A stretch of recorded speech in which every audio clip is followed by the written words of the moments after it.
Привет, сосед. Привет, Ира. Прикинь, вчера мой муж выпил на ночь Виагру. Я слышал, как у вас скрипела кровать сюда. Ты думаешь, это кровать? Да. Это у него со скрипом встал.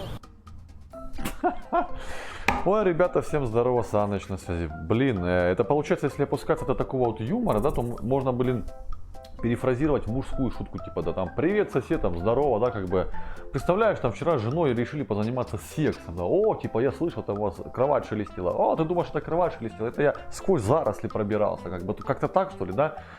Я не знаю, эта чаечка, она замужем или не замужем. Если она замужем, и она шутит на такие вот темы ниже пояса, так скажем, да, опорачивая своего мужа, просто не знаю, как вот муж на это все смотрит, да, вот, да, жена шутит, что у нее там не встает, там, или встает, но со скрипом, как бы, да.